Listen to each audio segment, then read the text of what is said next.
Welcome, everyone. Hope you've been enjoying Earth Week events here in Red Wing and elsewhere. I'm Rick Malinchak DeVoe, member of Veterans for Peace, Chapter 115 here in Red Wing.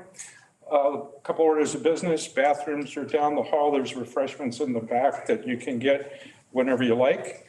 Donations are appreciated to defray the costs.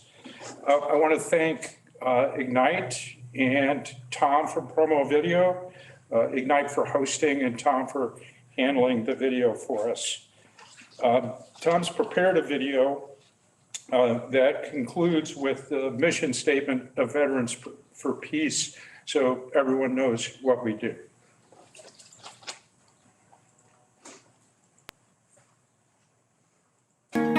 Veterans for Peace Statement of Purpose.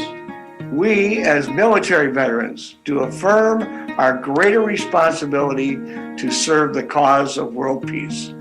To this end, we will work with others both nationally and internationally to increase the public awareness of the causes and costs of war, to restrain our governments from intervening overtly and covertly in the internal affairs of other nations, To end the arms race and to reduce and eventually eliminate nuclear weapons, to seek justice for veterans and victims of war, to abolish war as an instrument of national policy. To achieve these goals, members of Veterans for Peace pledge to use nonviolent means and to maintain an organization that is both democratic and open, with the understanding that all members are trusted to act in the best interests of the group for the larger purpose of world peace.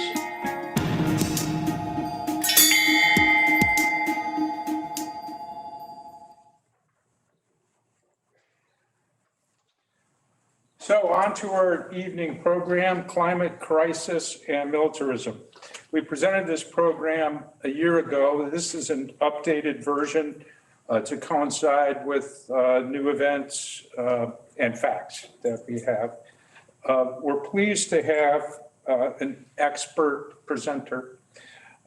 He's a member of the National Veterans for Peace Working Group called Climate Crisis and Militarism Project. Barry Reich from St. Paul has been the national president of Veterans for Peace, longtime member, as well as president of Chapter 27 from Minneapolis, St. Paul, a tireless worker for peace and human rights throughout his life. I'm happy to introduce Barry Reich and would appreciate a warm welcome.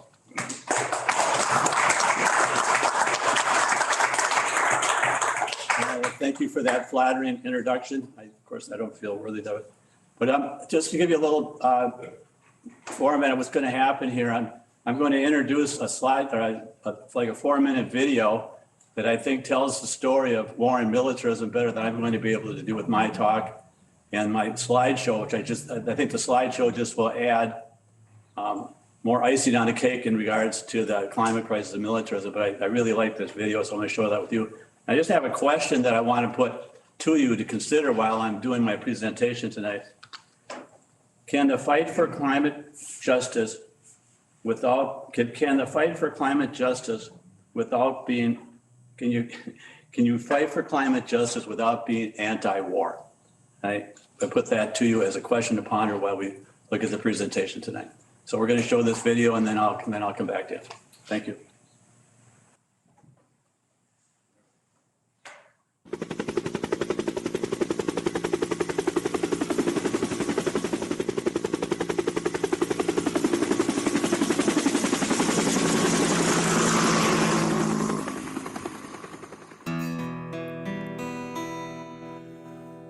Hello, America, I'm one of your sons. You sent us away to fight with guns. Lost these wars with your arrogant plan.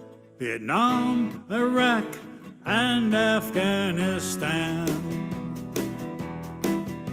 We thought we went to lend them a hand, but they don't like us invading their land. These wars we fought were one big lie. Big oil makes a killing while poor soldiers die.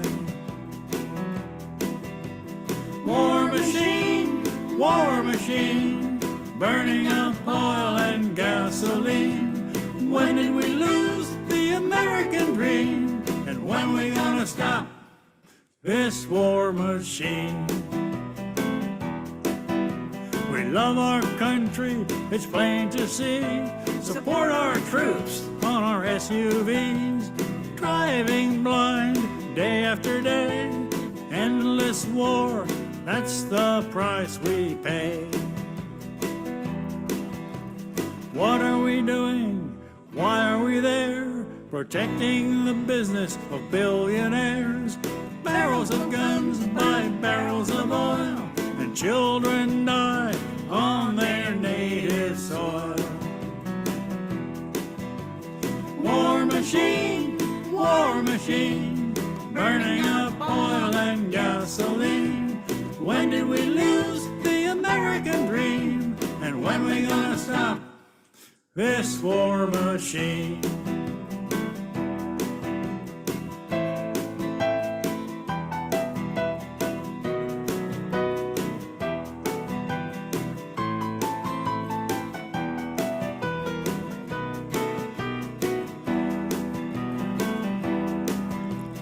Heat waves, droughts, and hurricanes, fires and floods, too much rain. Climate change is a matter of fact. Soon there'll be no turning back. Politicians say they love our flag and they love oil money in their bag. Green New Deal, why don't we give it a try? The military budget, that's why. 21 trillion since 2001 for tanks, corruption, bombers, and guns. Why do we think war will keep us safe? Destroy the earth, there's no hiding place. War machine, burning up oil and gasoline. When did we lose the American dream? And when we gonna stop this war machine? When we gonna stop this war machine?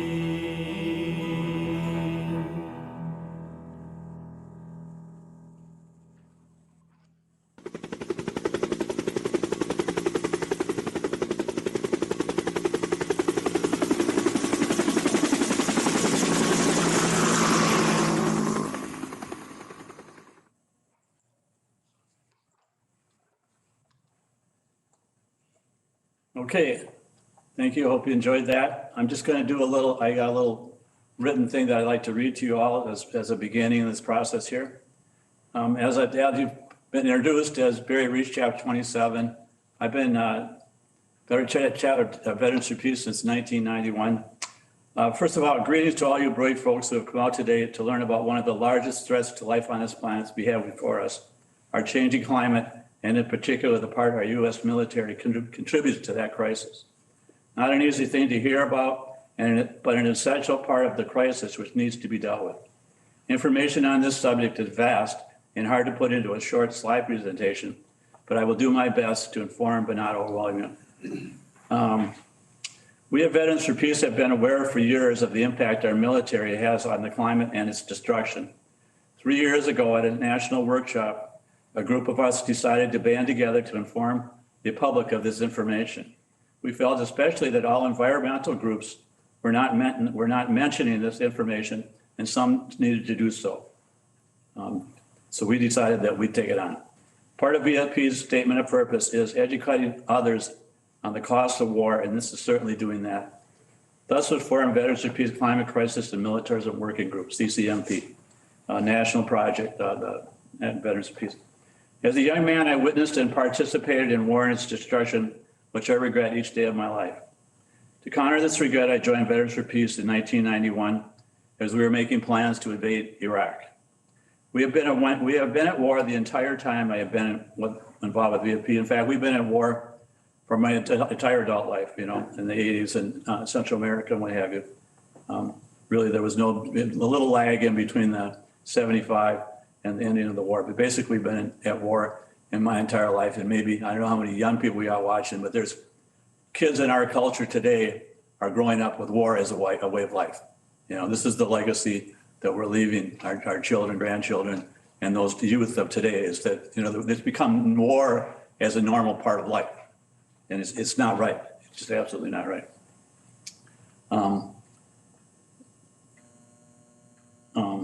And so it continues to be the biggest thing we export, along with the weapons to support them. And as the pockets of arm manufacturers continue to swell, remember their existence is on continuing war, and they could not be happier now with the whole new arms race.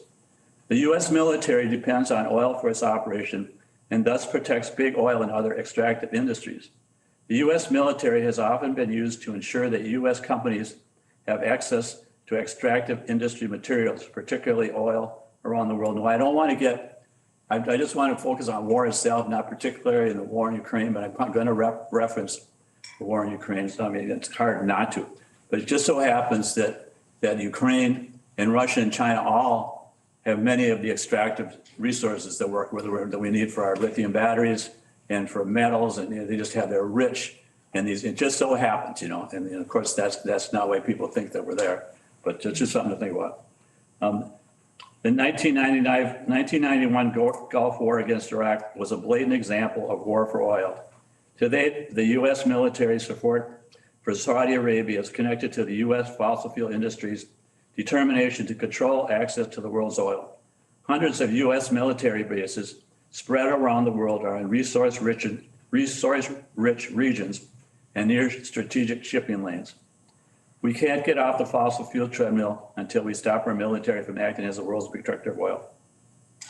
As the war in Ukraine goes on, the biggest challenge of the 21st century, the climate crisis, has slipped down on the agenda, obviously. We mustn't forget, though, that efforts to tackle that crisis can only succeed if all countries, including Russia, work together. Our Veterans for Peace immediate demand has been since the start is for a ceasefire, followed by measures to build trust, such as international disarmament treaties. Moreover, Russia itself will need outside help if it is to transition to a climate-friendly energy industry. What's required is a fundamental socio-ecological transformation with policy making dictated by the needs of all. That may seem inconceivable at present, but what's the alternative? Unchecked global warming would be catastrophic to the planet's entire population. This, along with the threat of nuclear annihilation, war will continue to consume and destroy us. Is this the legacy we want to leave our children, grandchildren, non-ending war? Or will we rather work towards its abolition and saving all life on this planet? If we hope to do that, we simply have to change and start cooperating with the rest of the humans, plants, animals, et cetera, that we share this planet with. War is not the answer, not now, nor ever. The time is now to free up billions of Pentagon dollars for investing in critical environmental projects and to eliminate the environmental havoc of war. Movements for a livable, peaceful planet need to put ending war at the top of their must-do list. Okay, that was a mouthful. Now I'm gonna move into the slide presentation part of it. If you just bear with me as I get a little organized here. So here we are, Veterans for Peace Climate and Crisis Military Project. We've been at this for several years, so they're not seeing me. And well, that's all right, they don't need to see me yet. So that we've been at this project for several years, and we've had several iterations of our slide presentation, and some of it is already outdated. We've only been at it for 3 years, but it's already becoming outdated. So just bear with it. The figures are not always going to be current. Statement of purpose, we've already had that. It's a valuable statement to us, and I like to point out that the very last statement there, abolish war is an instrument of foreign and international policy. Veterans for Peace is an anti-war organization. You can't be supporting war and anti-war in the same breath, if you want to be a member of Veterans for Peace.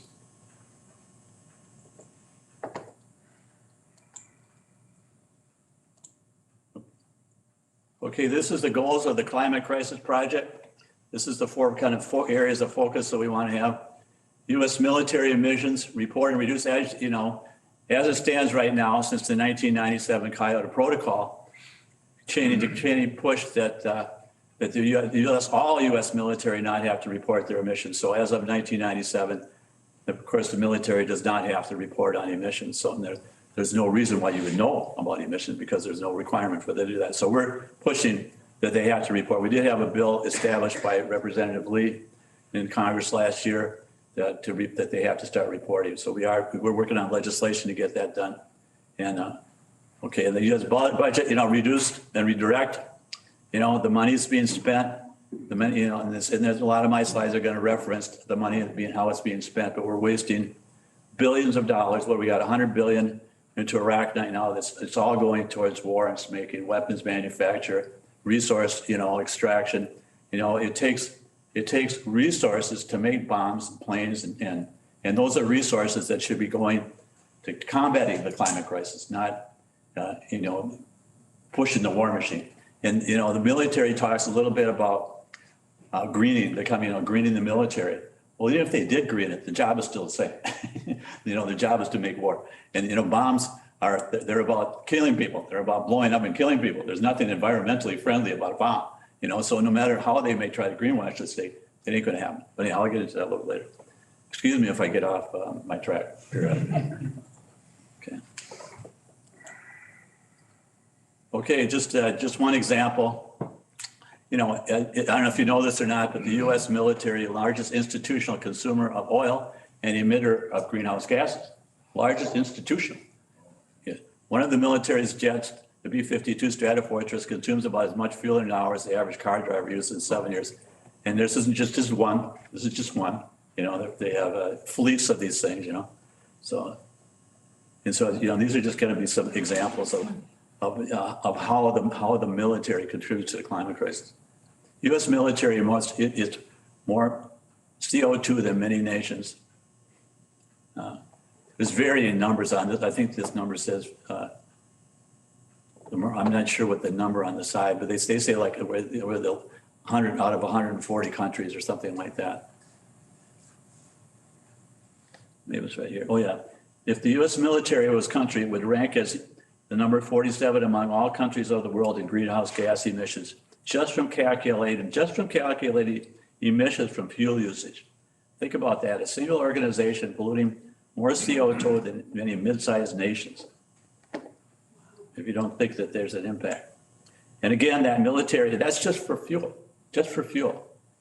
And again, the U.S. military figures are estimates since the military does not provide complete values for their mission. The calculation excludes emissions from electricity, food for military consumes, land use changes, military operation, emissions for contracted foreign bases. We got a fleet of ships and airplanes. U.S. military largest aircraft fleets is that USA has 13,232 aircraft, but the rest of the world is 15,000. So we're well supplied there.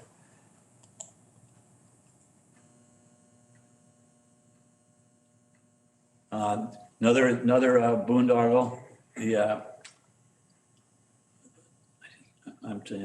had me there. Oh, okay. All right, the F-35, price per unit, including ancillary costs like depot maintenance, ground support equipment, and spare parts, $110.3 million per F-35A. Those totals do not include the nearly $1.3 trillion in life cycle costs to operate and sustain the aircraft over a 66-year lifetime, making it the most expensive weapon system in U.S. history. All that for a plane that's never been perfected, but also take that to every state in the union has a part or something that's going into that ship. So figure it out why do we keep on making these things? And now, of course, they want to ship planes and whatnot over to Ukraine. U.S. military presence around the world, and this is our basis. This is our basis that we. There's more now. This is a little bit outdated. Because since the war in Ukraine, we already had bases, but now we've added, probably another 50 bases surrounding Russia. Plus we've got bases, fleets, Navy fleets surrounding China. We're building up that. So this number is already out of date. 750 bases in at least 80 countries around the world. That's approximately 173,000 troops deployed in 159 countries. So we're hearing all about, I don't want to get too much onto the war, but we're hearing so much about Ukraine, but we're not hearing about Syria and Somalia and all the different countries that were involved militarily. I mean, we don't even hear a peep about that, but it's all focused on Ukraine. And why is that? Why do you suppose that is?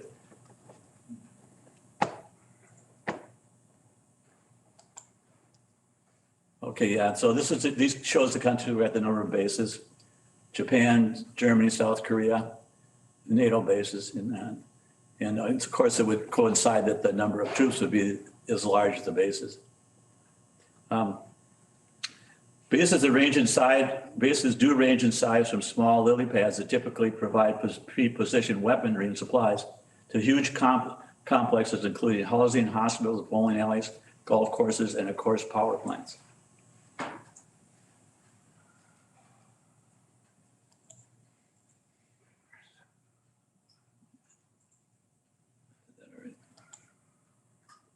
The U.S. military industrial complex pollutes more per person than any country. Significant statistic there. Okay, sources of military greenhouse gas emissions. Yeah, I'm behind. I'm past you. Okay. Sources of military research and development, production, surveillance, weapon testing, troop training, base supply support, domestic and overseas, and cleanup and reconstruction. Conventional wars, cyber wars, low-intensity conflicts, weapons sales and arms races, war games, and military contractors.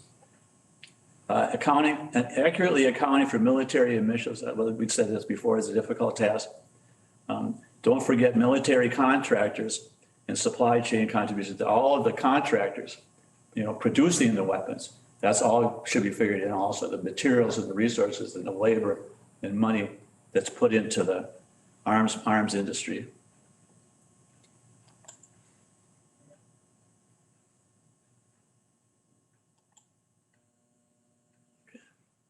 This is just a graph here that shows greenhouse gas emissions, according to the IPCC International Panel on Climate Crisis, is that what it is? So he said we have to peak by 2025 to avoid 1.5 Celsius, which would be catastrophic. And as you can see, this shows where we're at. We're on the upward swing here.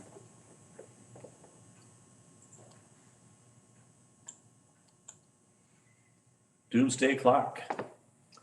As stated before, in Ukraine, we now see Exhibit A for the climate and environmental impacts of war and the war industry. Leaving aside the environmental issues of air and water pollution, chemical spills, releases of radio dust and nuclear power plants, and much more, I will make just a few more points here.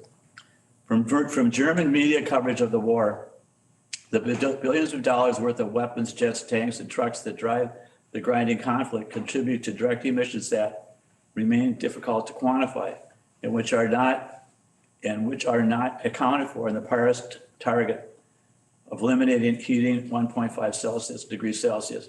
A single military jet burns 800 gallons of fuel per hour, and a tank consumes 300 gallons every 8 hours. The Russian Nord Stream pipeline, I don't know if people have heard about the blowing up the pipeline. Russia's Nord Stream pipeline has been sabotaged, leading to an ocean contamination and release of 22,920 kilograms of methane per hour. That is equivalent to burning about 630,000 pounds of coal every hour. And speaking of coal, because of that, Germany is now increasing mining of its soft coal to burn the power plants. When the pipeline was blue, that cut off natural gas to Germany. So of course they had to get through winter. So then now they're burning coal anymore, which is just increasing emissions. The doomsday clock, a symbol that represents the likelihood of man-made global catastrophe, maintained since 1947 by members of the Bulletin for Atomic Scientists. The clock is a metaphor for threats to humanity from the unchecked scientific and technical advances. Technical advances.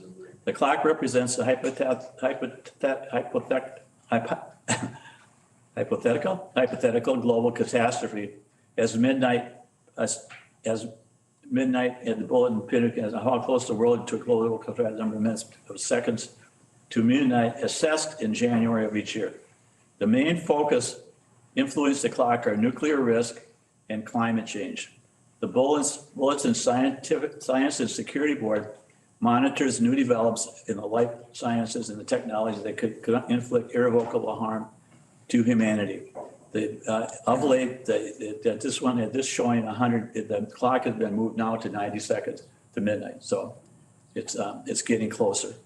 The clock's original setting in 1947 was 7 minutes to midnight. It has been set backward and forward 24 times since the farthest from midnight being 17 minutes in 1991, and the nearest being 100 seconds from 2020 to the present. There is no such thing as a green war, and I talked a little bit about that. The effects of war and preparation for it are polluting and long-lasting.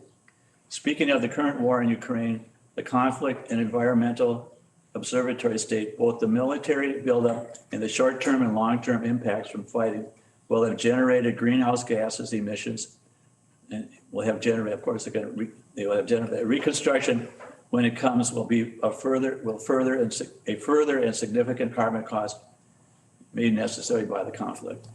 So this, all of the war and destruction in Ukraine, it's going to have to be rebuilt. You know, it's going to, and that takes more and more resources, more gas. Just in some of the angles,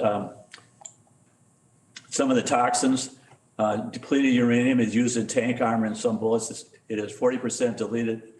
It is 40% depleted of its radioactivity, but retains all the toxicity of natural uranium. We have been shipping now depleted uranium coated bullets to Ukraine, you know, so in its essence, we're sending nuclear stuff over there. 50 years after the Vietnam War, children are still maimed by unexploded ordnance or born with spurious defects from the transgenerational impact of Agent Orange. To this day, there's kids being born with horrible deformities in Vietnam, still as a result of Agent Orange years later. And Monsanto and those suppliers of that have never copped up opinions, as far as I know. Water pollution, burn pits. We hear about the burn pits and solid waste incineration that have been subject of lawsuits by veterans and civilians. They're finally starting to compensate for people who've been exposed to burn pits. It was a regular part of my deal when I was in Vietnam. And of course, uranium mining and processing and production of nuclear weapons has tremendous carbon footprints, even without exploding it, which of course we hope would never happen. Any war, climate destruction, preparation for war is the same. Okay, just some military spending information. This is how much the US and NATO spend compared to Russia. So you can see who's got more involved in US and NATO combined military spending in 2021 totaled over 1.5 billion, over 17 times what Russia spends. Just another example about armaments. An estimated 7,500 plus M1s, those are tanks, have been manufactured for use by domestic United States military personnel, but also for use with allies like Egypt, Kuwait, Morocco, Saudi Arabia, and Australia.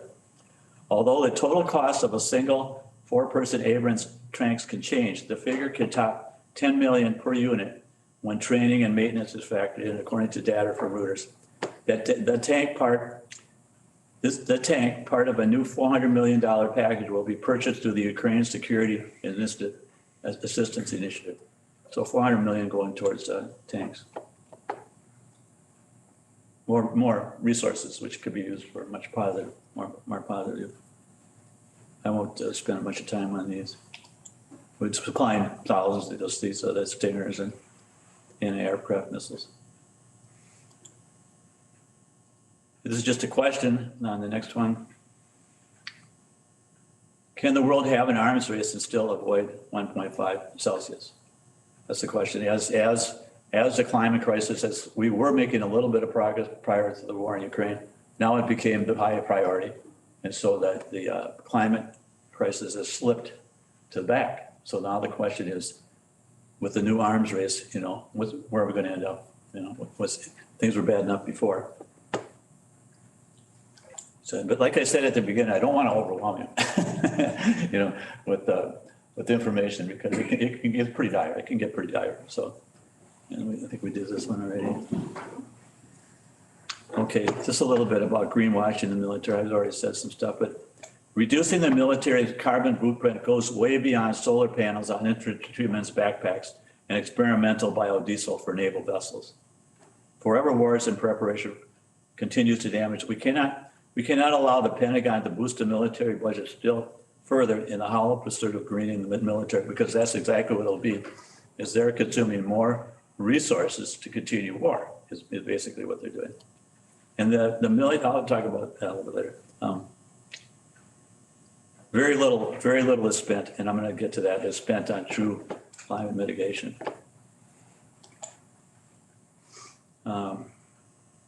This is just a part of a training exercise that disproportionately affects the poor, of course. So here we have an idea, just a little bit. This is from 21.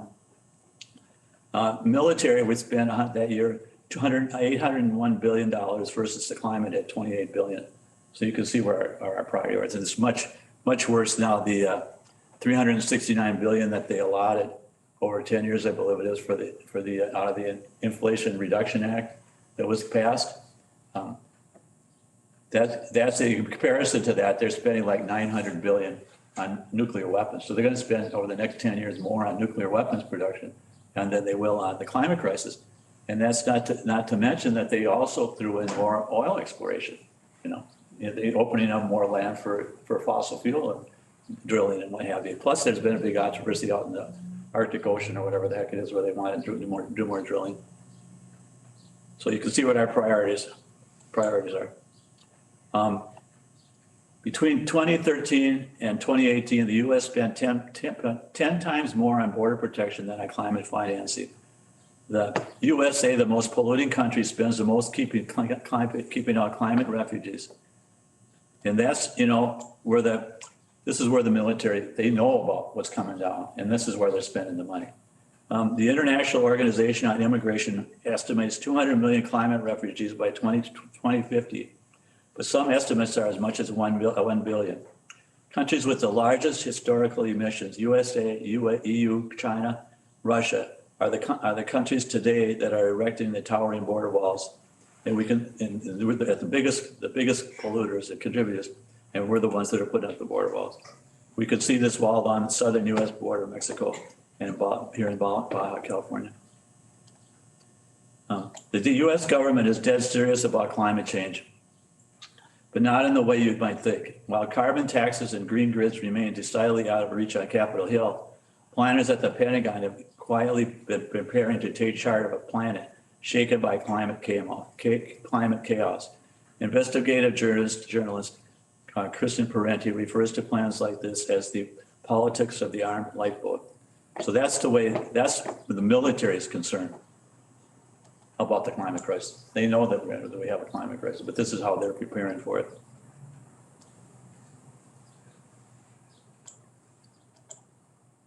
And this is just a graph there again. This one's from 2022, but more about military spending, which is, a little bit off the subject, but you still do it. You have to spend the money to make the arms.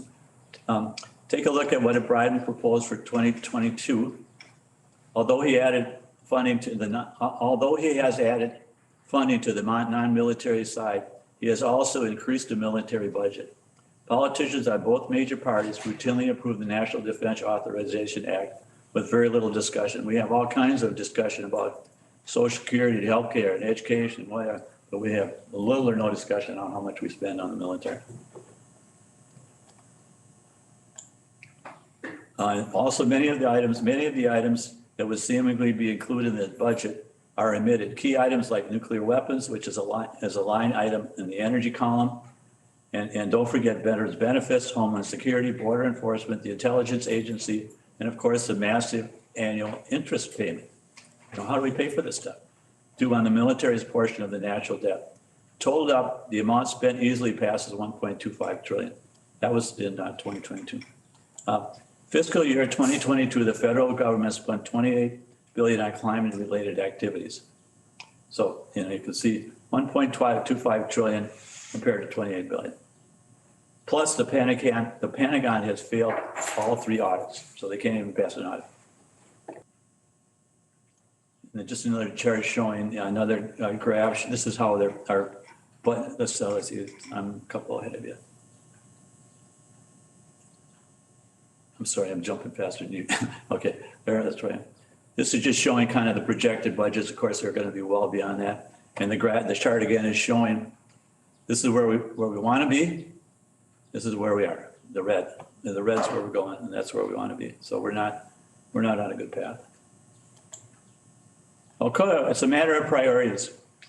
A nation that continues year after year to spend more money on military defense than on programs of social uplift is approaching spiritual death. That was a famous quote by Martin Luther King while he was still alive. Our tax dollars, a matter of priorities. Where some of the money goes. The military budget, contractors get rich. Guarding the world's oil supply, 81 billion per year. Lockheed Martin, 75 billion. Additions to budget requests, 25 billion. Space Force, we don't hear a lot about the Space Force, 7.5 billion, 17.5 billion. Contractors get rich while troops need food stamps. Some of the programs that get neglected. Climate and clean energy programs, 55 billion. Child care and preschool, 40. And this is if that will ever happen. It's not that it's happening. This is where we could be spending.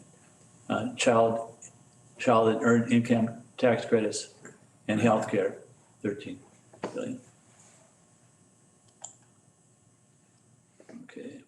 Okay. The U.S. spent $16 trillion on war in the past 2 decades. With that, the cost of shifting our national power grid to 100% renewable energy over the next decade is estimated at 4.5 trillion. So we could have easily converted the entire national power grid. Instead of funding endless wars, we could have transformed our fossil fuel energy program with money to spare.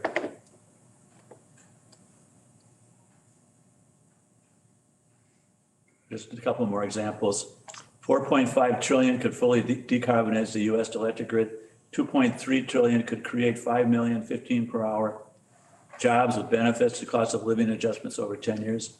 1.7 could erase student debt. 449 billion could continue the extended child care credit for another 10 years.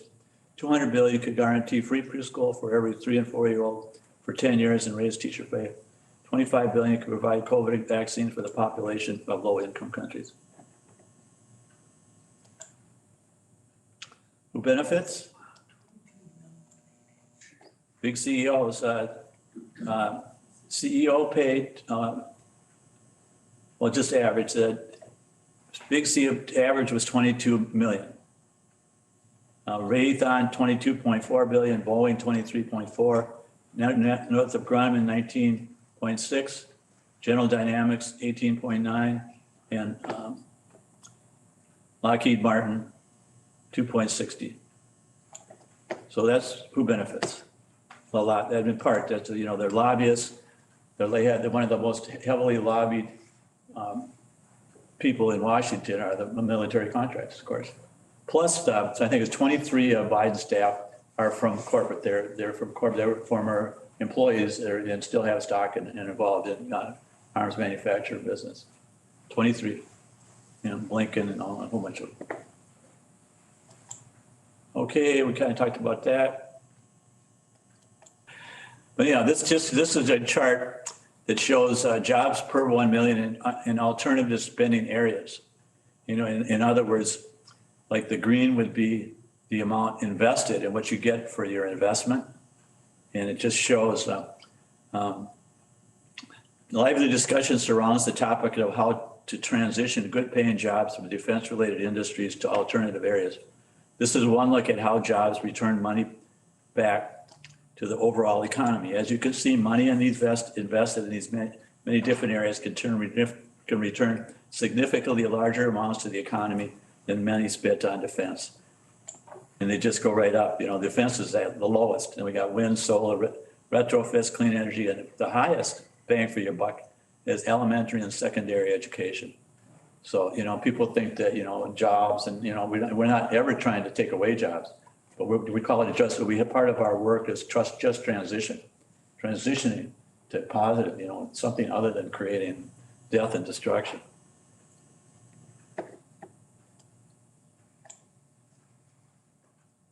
Okay, so just some of the things that we're doing. This is a little bit outdated. We did have Congresswoman Barbara Lee introduced last year House Resolution 767, requiring the military to report emissions. This is our website, and I have little stickers. I have some really nice brochures, and I forgot them along with my cell phone. But anyhow, so we encourage you to look at the website. We do as much of this as we can, slide presentations. We got bumper stickers, and we got little stickers now. We're collaborating. We're trying really hard to work with other climate groups. Like I said at the beginning, they are just not, most of our MN 350, Greenpeace, none of them. They just do not, Bill McKibben, Greta Thunberg, they do not talk about the military's contribution to climate crisis. They just do not talk about it. They just don't think it's significant. And like the question that I asked at the beginning, or even the point that I should make is that we should all be working collaboratively to end war if we really want to save life on this planet. If you really take climate crisis seriously, So anyhow, so we're trying to do that, but we'll go any place, anywhere, anytime, and give our talk and try to educate people. We're trying to work with Sierra Club. We're trying to work with them. We do meet with our congressional representatives. Just as a note, if you want, well, I'll give you some things to do at the end. Media outreach. We do work very closely with Code Bank. They're just so far advanced. At Medea Benjamin, they are some great people. They're constantly doing stuff, and they have a contingency. We have some other members that are part of our group. They have a contingency that's focused on climate crisis. Okay, so let's go. This is just a page from our website, shows some of the resources that are there. You can go and get any of this kind of stuff on there. If you want any type of support for the figures and stuff that I've stated, we have all that. I haven't stated that, but I can support any claim that I've made here about expenses and what have you.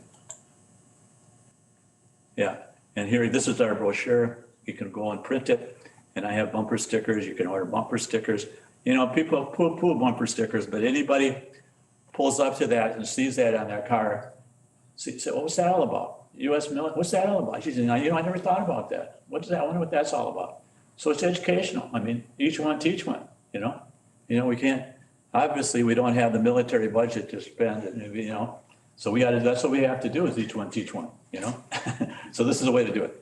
And, okay, and I have some over here. You're welcome to take as many as you'd like. Just, we're stronger together. That's me, by the way, up there. And this is a local sign that we made. That was up at Lake Superior. So anyhow, we're stronger together. It is time that we have priorities that benefit people, not corporate welfare and the war machine. Please check out our website for resources, actions to take online, and much more.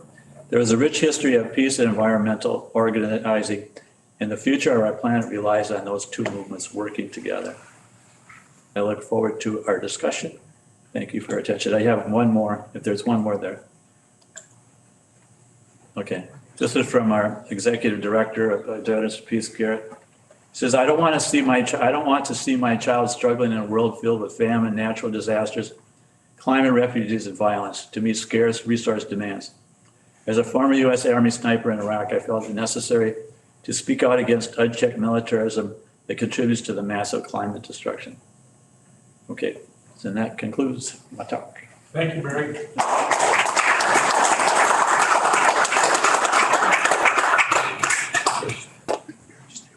clearly twin tragedies, climate change and militarism. And the war in Ukraine has reignited an arms race that is pretty obvious. Martin Luther King was quoted in the slideshow, and brings to mind a quote of his that I often think about, which he said that there is nothing more powerful than the unarmed truth. So even though this, we wonder what we can do to change anything, I think you ponder those words. What does that mean, that there's nothing more powerful than the unarmed truth to us? How do we translate that into action? What he did. All right, so we're gonna take questions. But just to open it to a discussion, if nothing else, the question that I posed at the beginning, can you fight for climate justice without being anti-war? Do you think we can solve the climate crisis without addressing war?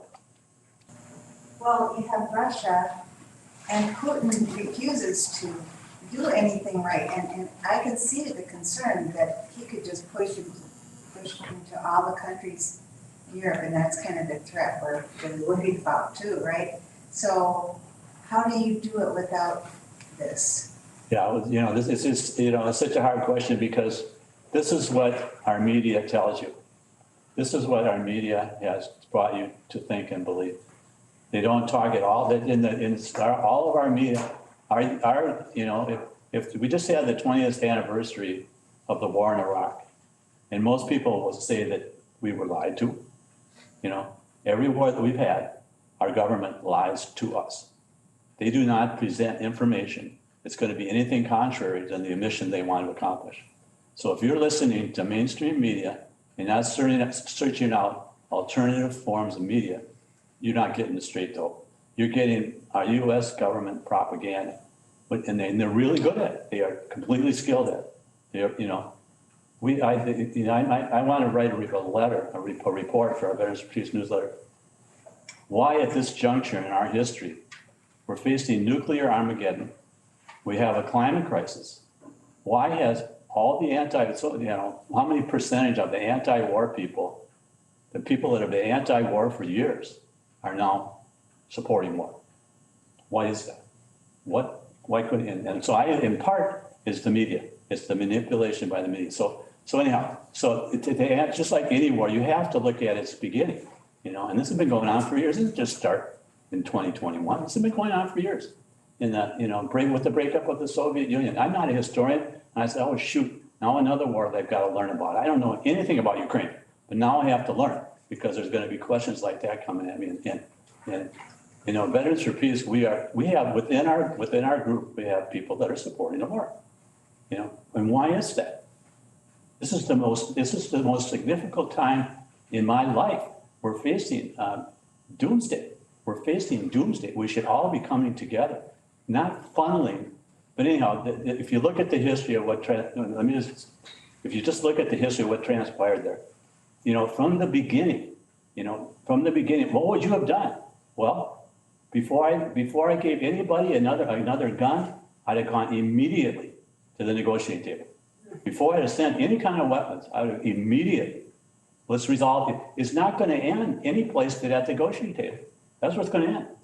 How many have to die? How much destruction? How many arms are we going to pump over there? It's not going to, it's just going to kill. And here's another thing. As I said before, in my opinion, our wars are about resource control. And Ukraine has rich resources that we need for lithium batteries, and we need the metals, we need the minerals. It's huge. Same thing, Russia and China. What has China done to us? Why is China such a threat? What have they done? Why are we surrounding them now? Because they want to take over Taiwan or whatever. Come on, that's just another Ukraine waiting to happen. But anyhow, I encourage you, seek out some other information, and just Well, what if he's threatening just to have nuclear war? You don't think he will? Yeah, what do you know about what Putin is gripe? What did he want? What did he want from the beginning? I don't know the history, but that Crimea, is that, it was all one deal with the Soviet Union, then it broke up and split up. And there's been fighting and people killed on that Donbass, and, I'm not a historian, but there's been people killed, the neo-Nazi groups, but in 2014, we orchestrated a coup. And if you think that our country doesn't orchestrate coups, you need to do some research, because we're all over the map. I mean, and like I said, we're in Syria, we're in Somalia, we're in all these other countries, and yet we're warring all over the country, all over the world we're at war, and we're supplying the weapons. We supply 40% of the world's weapons. And I'm losing track of the question, but so anyhow, the threat. Now, what's the country right on the border? Now they're joining NATO to protect themselves. Yeah, people, that's the propaganda. Oh, well, who's going to take over the world? You know who's taking over the world? You know who's working to take over the world? Right here. This is who's trying to take over the world, right here. Not Russia, and we've strong-armed these countries to get into the NATO. I mean, all the surrounding countries, the NATO countries now, are arming themselves. How is that going to help? How is that going to help? They're always going to come over. Come on. I just don't believe that. I just don't that, if we didn't stop them, it's got to stop at the negotiating table. How much further is this going to go? How many, we're with all the NATOs, I've heard now that the NATO countries are all going to line up at the border of Russia. Thousands of NATO troops, thousands. Where is this going to end? What effort has our country made to negotiate? China and Putin, the leader of China and Putin got together to work on a peace agreement. I didn't see Biden there. We have made zero effort to try to stop this thing. All we've done is escalate. We've been keep pumping arms and weapons, and am I right about that, folks? The new pooling between China and Russia, I think, is an economic endeavor, all right, where they can swap goods for resources and so forth. And I look at that as a greater concentration of power. And China's all over Africa, and has been. They've been exporting their capital to enrich themselves on what resources are there, which I wouldn't call it peaceful. I would still call it colonialism of sorts. Is that our concern? Well, again, I don't know where to put our concern in that. I think a lot of the resources in the United States should be citizen-owned instead of privately owned, all right? And I think resources throughout the world should be owned or controlled within the political borders and not soaked up by outside concerns, And to get to a green economy, we need some extraction, right?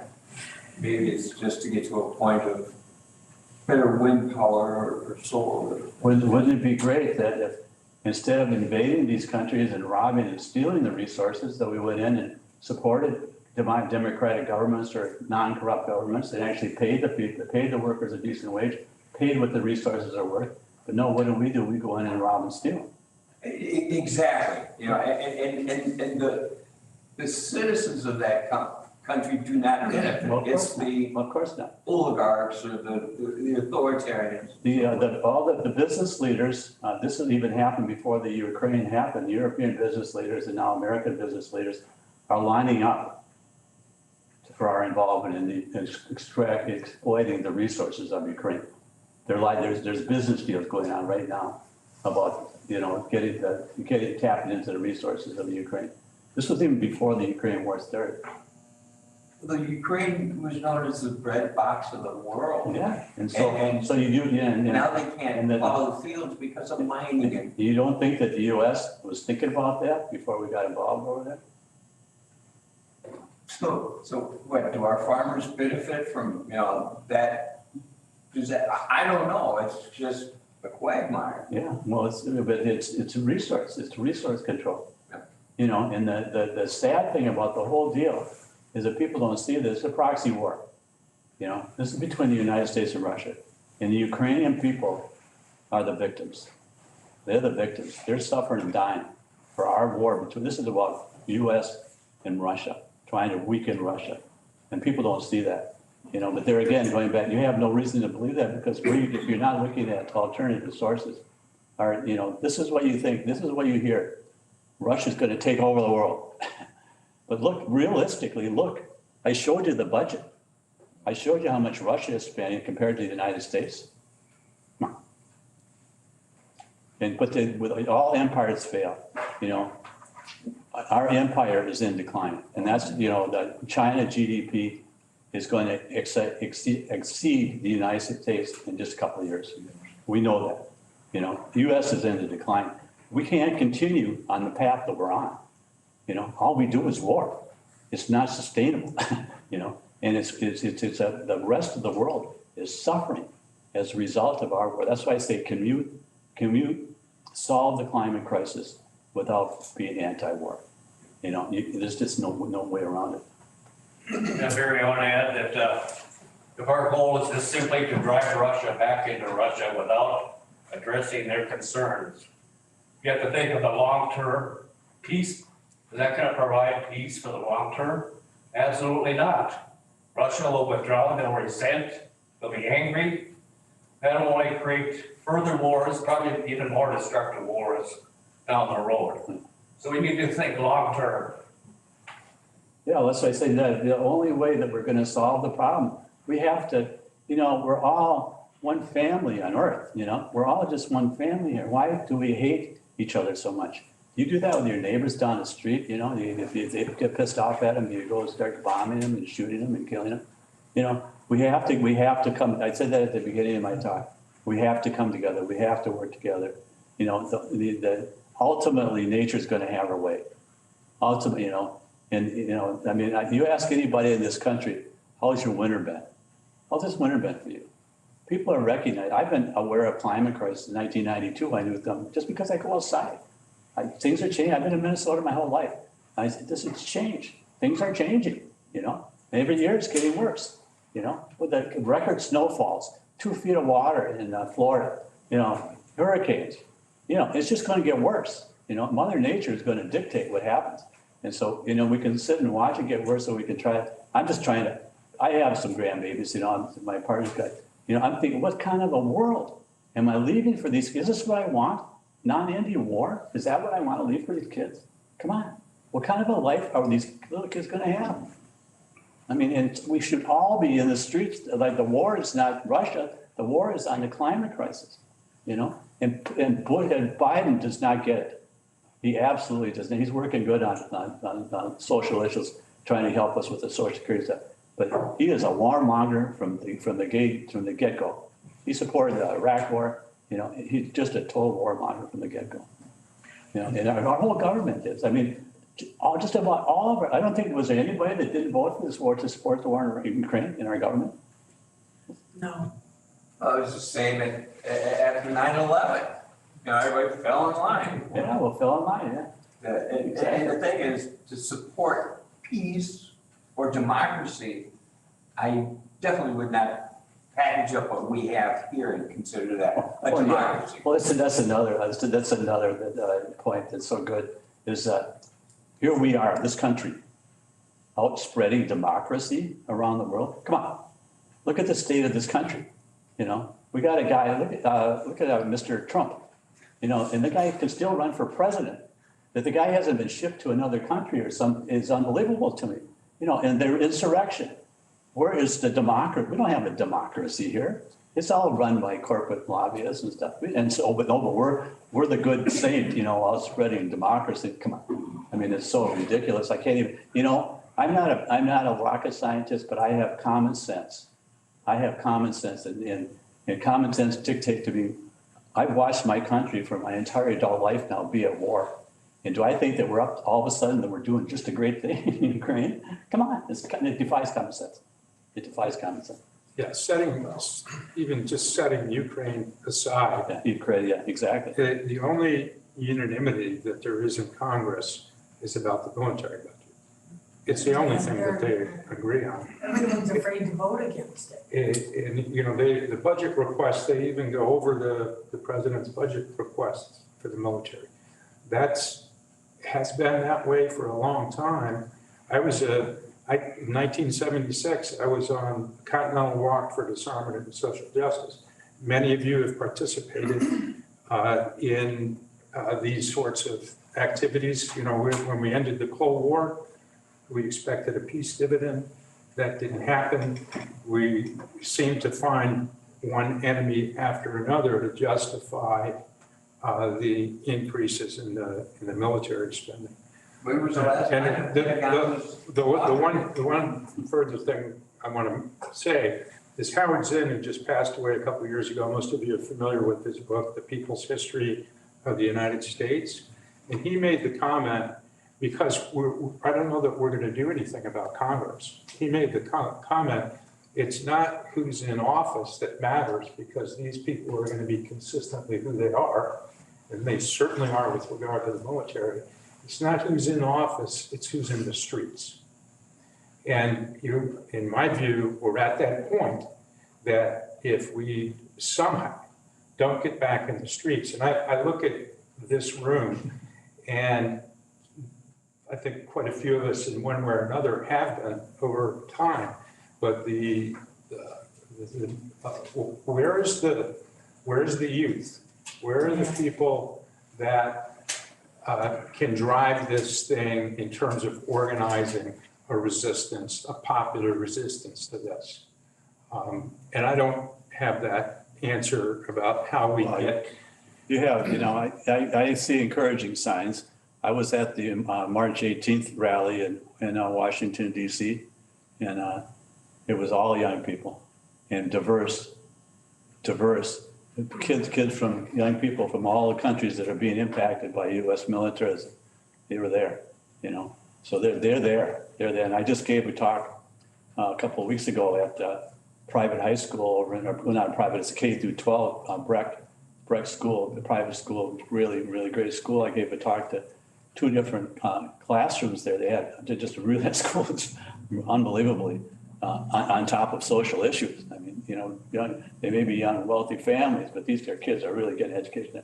Well, I gave 2 talks, and they could select rooms that they were going to, 20 in each room, and I had 5 kids come back a second time for my talk because they enjoyed hearing some of this because they don't hear it, And so they're there. Oh, you can bet they're there, But the whole anti-war movement is,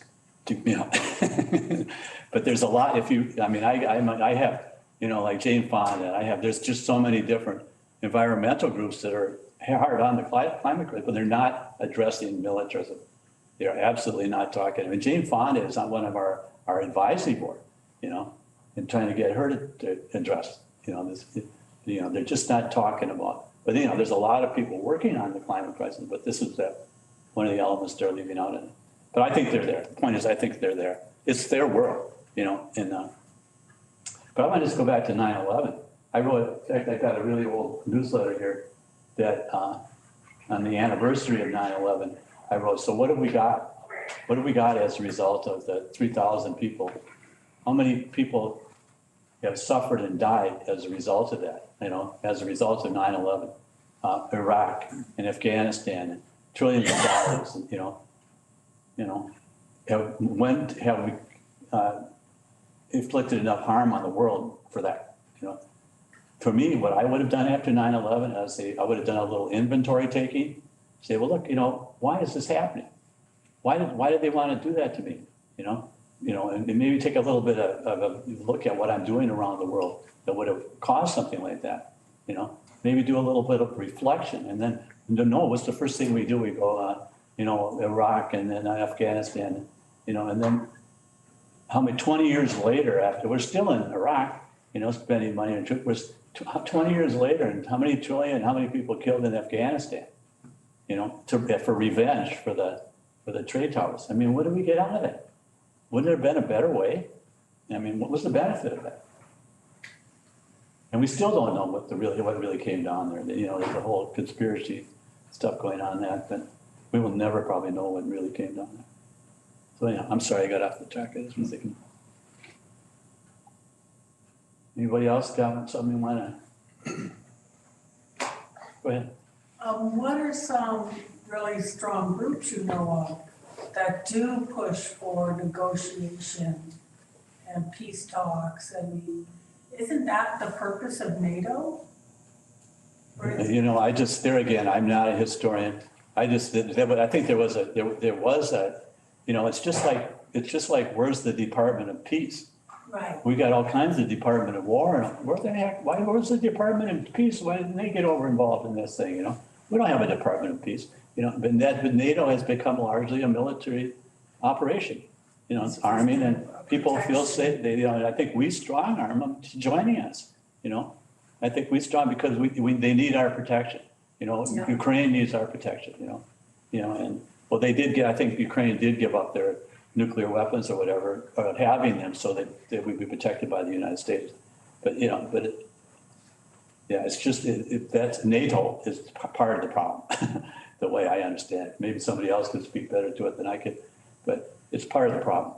You know, that was it, Finland. I think Finland now has joined. They got this new governor there, a great gal, you know, and she's thinking that, well, I better join on NATO because they're gonna take me over. They're gonna take me over, you know. Putin did never talk about doing that. Do you think Putin's invasion of Ukraine is a stance for negotiation? A stance, right? Is Russia's invasion, is that a stance for negotiation? Is it a stance? Because they Are invaded. they, by invading the Ukraine, are they preparing for negotiation? Is that what you think they're doing? I think that, you know, I think they were pushed. I think they were pushed to a point. Pushed to Pushed. go on? You I really think that, you know, people say that there was no provocation. You know, we've been setting up, even though we're asked not, they asked that we not do that, set up military bases within a certain range. You know, just like the Cuban Missile Crisis, you know, we started setting up bases. We've been in Ukraine since 2014. We've orchestrated a coup. There was a pro-Russian leader in Ukraine. And don't think that Ukraine is like the great bunch of saints. They have a lot of problems in that country. There's a lot of corruption there, you know, but there's this whole, but anyhow, I think he was provoked. And then at some point, you know, but there was fighting happening. There was 14,000, there's been fighting happening. But in 20 and 13 and 14, because of the Crimea, whatever it is, it's a major port. They need that as much as Ukraine does for shipping, and, you know, they need it. You know, it's their access to the sea, you know, they gotta have that. And so there was a whole political thing happening before we got involved. Then we replaced the government and so somebody just like Saddam, just like Osama bin Laden was our buddy till they went the wrong way. But to cater to our needs, you know, national interests, we orchestrated a coup there by that, what's her name, Virginia, or whatever her name is. You know, there's a recording. Newland. Huh? Newland. Victoria Newland. She is bad news, this gal, and she's heavy duty on boss. But anyhow, there was provocation, but people don't recognize provocation. But he was provoked, just like over there in time. But anyhow, but what was his beef?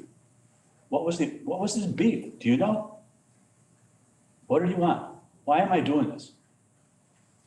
If you look back, Don, when the negotiations to reunify Germany, post, you know, when Gorbachev, when the Soviet Union was disintegrating, the agreement at the time for Gorbachev's blessing to reunite Germany is that we would not expand NATO to the east.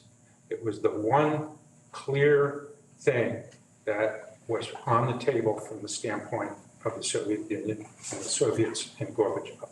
And we violated that. George Kennan, who is a foreign policy expert to say the least, said at the time, worst thing you can do. You're setting yourself up for what we now have.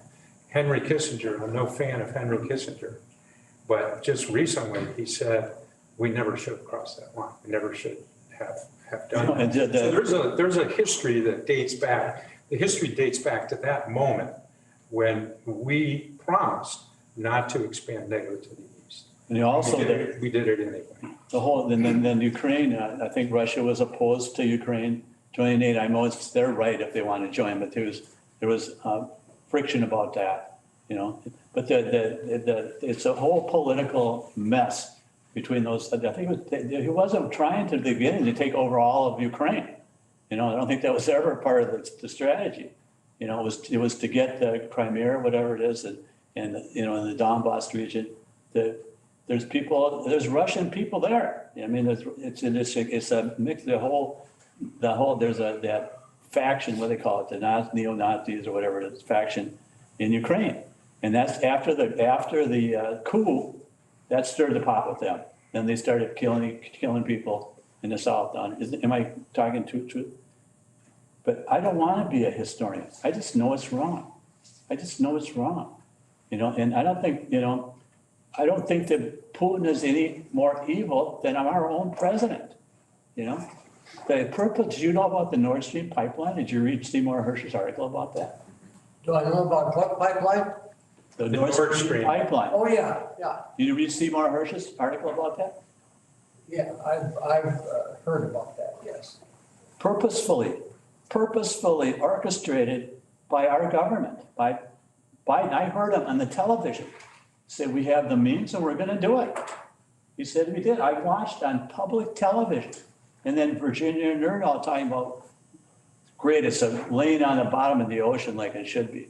We orchestrated that. We I'm released. quite certain of that. Well, I want to add, you know, why would Russia blow up their own pipeline? Why would Russia? You know, all they had to do is shut the spigot off in Russia. Yeah. They didn't have to blow up their own infrastructure. Plus it's a source of revenue for them, you know, but this, you know, what's absurd too, well, anyhow, the release, I talked about the huge methane. I mean, that was an environmental catastrophe. Plus it shut off natural gas to Germany, our ally. That was an evil thing. And that was orchestrated by our government. So I don't think that we're any more saintly than Is Putin. that accepted fact that was? It's a conspiracy theory. Seymour Hersh. But they look what they came up with. There was somebody out on a sailing boat. This took, if you read that report, this took huge planning and experienced people. It didn't just happen. They didn't just drop down there and blow up if I'll tell you what, Seymour Hersh has got a great imagination. If he put that conspiracy together by himself, he's got a great imagination, even if it's all wrong. He's got a history. And he reported the My Lai massacre. That's right. My Lai and Pentagon Papers, long history. It will never deal with the Journalism. In the NATO or the NATO or whatever it is, three countries were supposed to investigate this. Our allies are supposed to investigate they will not ever do anything. If you want one event Yeah. that speaks to the topic of this evening, Really. of militarism and climate, couldn't get a better one. Yeah. But what was I going to say? I forgot it. Senior moment. But just the absurdity. I mean, this was a really great conspiracy theory that he came up with. But look, have you listened to what they came up with? But I tell you, I heard Biden with my own eyes and ears. I watched him on television say we're going to do it, and then now to deny it. You know. Oh, and of course, because the media is on their side, the media kowtows to it. They have to deny it. It's an act of war. Yeah. That's an act of war. You know, well, where's some truth in reporting? Well, okay, well, if Lieutenant Seymour Hersh is not right, what came down there? Let's find out. Let's get to the bottom of this. Let's find out what the hell happened there, and hold whoever's responsible for it.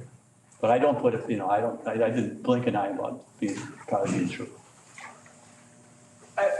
Something I found pretty interesting is that the Russian army invading Ukraine was about as successful as our endeavor with shock and awe to bring a short end to a long-lasting war, you know, Well, that's just another thing. That's just another thing, you know? It's okay. I mean, it's so horrible that Putin has invaded Ukraine.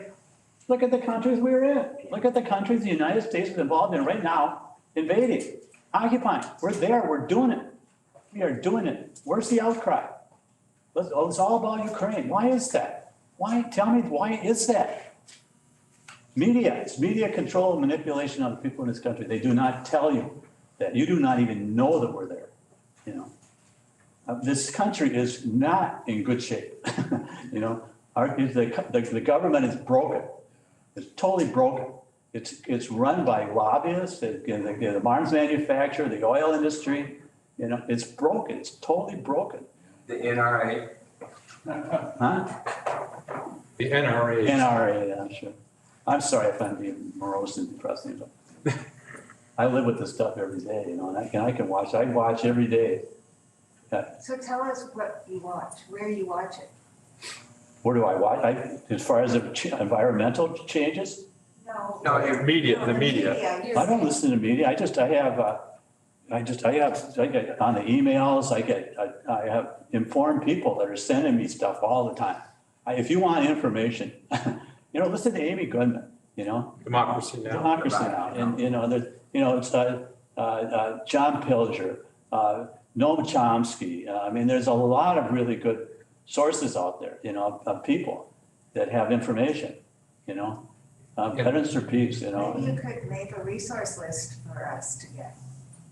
I think I have that. Well, we can give you a good book to read. Yeah. Noam Chomsky, well, he wrote a book quite a while ago called Hegemony and Survival, or Survival.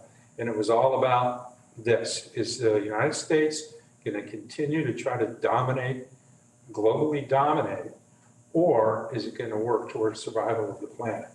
And that, Noam Chomsky, that book, and he's probably written 40 books. You know, Medea Benjamin's written a book. Medea Benjamin has been here at Peace Stop. She's coming. She's been at the bookstore. She's coming. Code Pink. Code Pink. Oh, Huh? that's the code. December? Code Pink. She's written I a was book. wondering what that was. Yeah, right. Medea Benjamin. She's written a bunch, but is she coming here this summer? Trying to get her here. May. Okay. She's coming? Yeah, May. But you have to seek out information. You have to seek it out.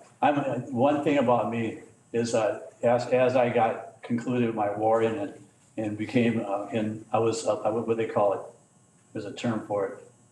But I was not tuned in. I was not awake. I was not awoke, you know. When I became awoke, you know, started realizing that I participated in it, and I became a truth seeker, you know. So I seek out, I want to know the truth. And so I'm a truth seeker. You got to, and I think that's about Veterans for Peace. We're truth seekers. We want to know. And I look at any news outlet that is sponsored by drug companies or advertisement, is going to be biased from the beginning. Well, they're all bought off. They're all corporate owned. They're all bought off. They just print what the government lets them print, you know, and here, you know, here's your guidelines. And I don't know what happens to people in Congress and Senate once they get elected. I'm not sure what happens there, but whatever it is, it ain't good. And They drink the Kool-Aid. yeah, they drink the Kool-Aid. But I think so much political pressure that you got. I mean, Ilhan Omar, you know, she was great, you know, really great on this stuff. And she comes from a country that's been overtaken by the United States, and she bought onto that thing. What a huge disappointment. You know, Bought onto what? What did she? Ilhan Omar. Bought onto what? She bought on, she supported that Ukraine. What? I'm sorry. She supported the Ukraine war. You know, Oh, really? yeah, She's part of the establishment now, yeah. yeah. And people have challenged her on it, you know. What a disappointment. AOC, you know. Alex Cortez, you know. She supported it. You know, they all hook, line, and sinker, man. That's amazing. It's amazing to me. And it's because, because who's going to take over the world? You know, come on, they know better.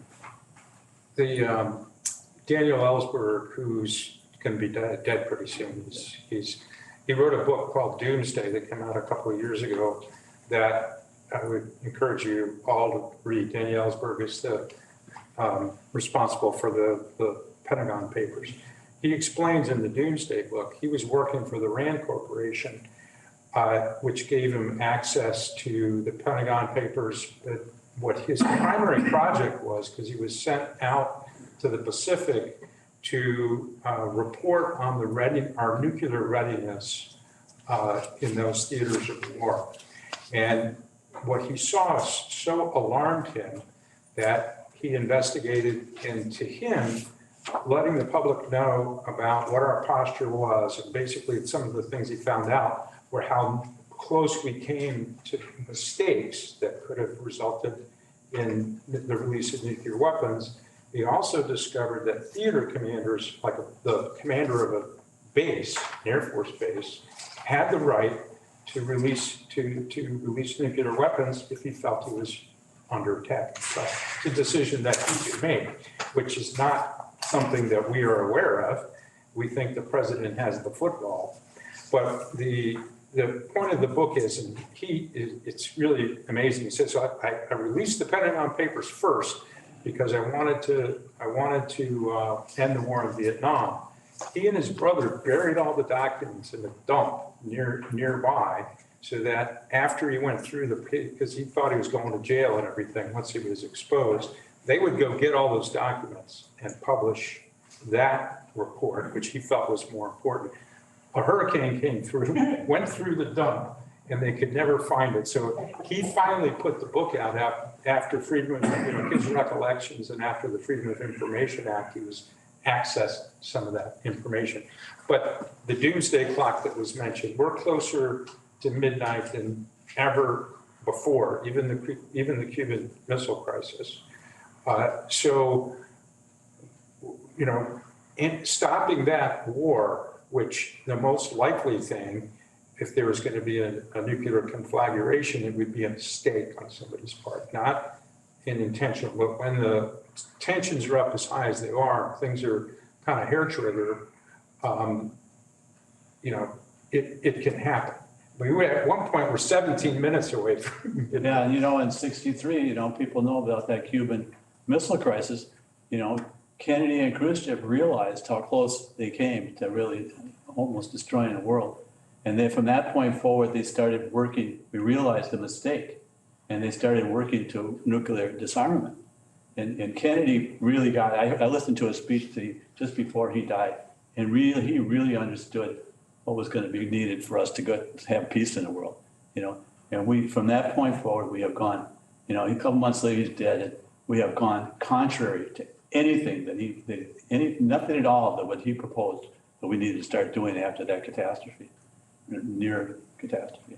And we went exactly, and we're, you know, getting rid of the old and building new, you know. Why do anybody have to have nuclear weapons? Why? They're not usable. You know, there's not, you know, as deterrent. Oh, come on. Nuclear deterrent, you know. Mutually assured destruction. Mass destruction. Yeah, we're getting closer. We are, you know, it's a white man, whatever you call it, contest, in my opinion. You know, who's going to be the tougher? Who's going to be the tougher guy? You know, with nuclear, you know, I'm threatening the same thing. With, did you read that documentary came out about the MOB or whatever it was? The 1969, Nixon was getting ready to nuke North Vietnam, you know, to get them to comply, you know, just like dropping the friggin' nuclear bomb on Hiroshima, you know, to get them to surrender, you know, incinerate 200,000. Well, Nixon was getting ready to do that. He was getting ready to, and Kissinger was a part of that, you know.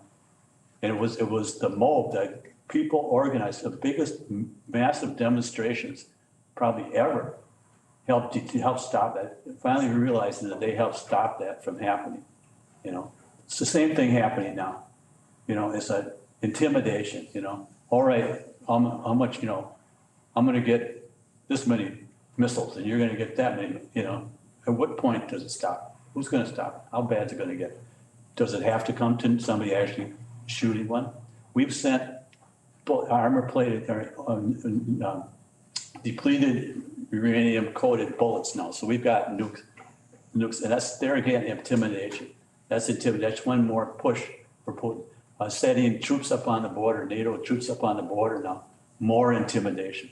You know, come on, what's it gonna take, you know? Are you gonna stand up for us? You know, it's just insane. You know, it's just insane. And I know when I get into a debate with somebody, it escalates. You gotta de-escalate. It's just gonna get worse and worse.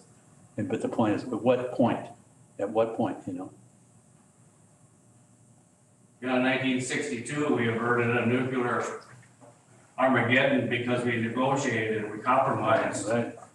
But now we have a double whammy, we also have climate collapse. Right.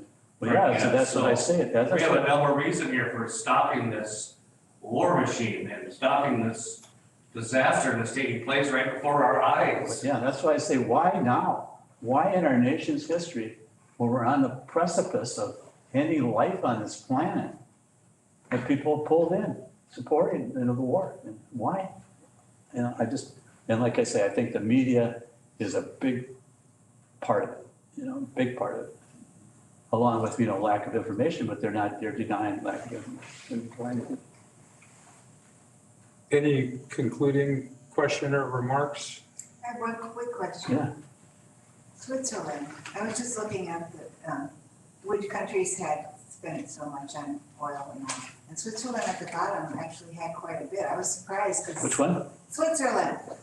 Yeah, they were at the Yeah. bottom of that list, Yeah. but they still had quite a bit that they were using, and I was surprised to see. Yeah, that. I am too. I had my ancestors I was a little bit disappointed. I thought that was kind of a peaceful place, you know? Yeah. But I think NATO's up there now too, and they're part of in fact, weren't they part of this Sy Hersh's conspiracy theory? I think that didn't Switzerland have something to do with it?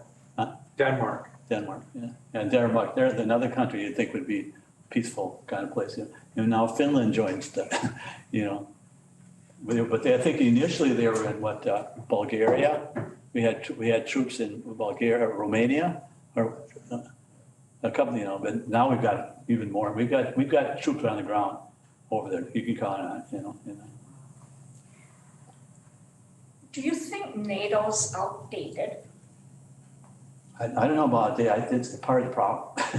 And I didn't know nothing about NATO 2 years ago, you know, and I still don't know much about it, but it's a military thing. It's just like a mob, you know. It's just like military control. It's not like a bunch of peaceful people. It's just a bunch of military people, as far as I can tell. And they're trying, you know, how to intimidate the world. I don't know what the hell they're doing. I can see in 1945, everybody was feeling so threatened. I can see why it was set up, but I think its purpose expired a long time ago. Yeah, Well, there was a debate about that when the Berlin Wall came down and the Soviet Union disintegrated. Well, do we need NATO anymore? There was that conversation for sure. Yeah. And instead of disbanding it, which some argued for, a good case to be made, the opposite has occurred, which is what I referred to earlier. NATO has expanded, not disbanded, expanded. And you know, you liken that to the United States response. What is sort of the Monroe Doctrine. We don't let anything happen in our hemisphere that we don't like, right? Let alone on our border. How would we react if there was, well, we know how we reacted with Cuba when there was some kind of a threat. That's how we reacted. I in no way would justify Putin's actions or Putin as invading. But what would we do? Yeah, If we were threatened on the border of Mexico or the border of Canada, we don't allow any threats anywhere in our hemisphere, let alone on our border. Yeah, that's such a good point, that if Russia would have had started lining up ships and bases on our perimeter, that from day one, we'd have dropped a bomb on it. You know, if we'd have had, like what we're doing to China right now, you know, with all of the battleships on their borders, you know, and with. Barry, how many bases does Russia have throughout the world? Without your they have. video showed like 750. Yeah, well, there's more now because of this war, but yeah, they don't, you know, they're nowhere. I mean, I don't know. Because I don't think they have see how much they spend Yeah. Versus us, they don't have the money, the capital to do like, but just imagine, you know, if Russia or China had tried to do what we, you know, they say that we weren't provoking, you know, no provocation here. Imagine, yeah, over on, I would say off New York City, they started staging battleships and, you know, and stuff like that, setting up base. How long do you think the United States would stand for that? You know, that wouldn't happen, you know, and look at how many ships do we have? I forget how many we've got in front of China now, you know, and plus I was over in South Korea when they were building a big Navy base over there.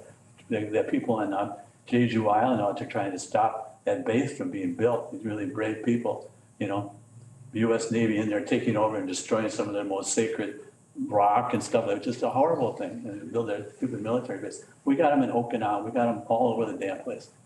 But I know that's such a good point, that, you know, no provocation there. NATO's all around them. Yeah, absolutely. Now it's Yeah. gotten worse. It's even more around. You know, now we got Finland and, you know, Finland now. so I'm sorry. Any concluding remarks, Barry, or any? No, I mean, I'll talk all night, I think, but, We're supposed to go till 8, whatever. Yep. So I'm just. I'm gonna give the scale here though. I'm gonna give the scale here. I just printed this to bring me, I was thinking I was gonna read some of it. But I'll just give you, I can put it out. This is just kind of this is just one article. I mean, I get tons of this stuff, you know, and there is information out there. You don't have to go too far to seek it. And Daniel Ellsberg, yeah, he's on his last slide or something.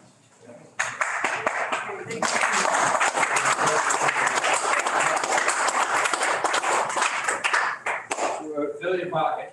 Yeah. I wonder if Veterans for Peace, Chapter 115 invites folks to join. I'm an associate member. You don't have to be a veteran. I'm not a veteran. I'm an associate member. So if you're not already a member, consider joining. Yeah, consider joining. Some of our best people are our associates.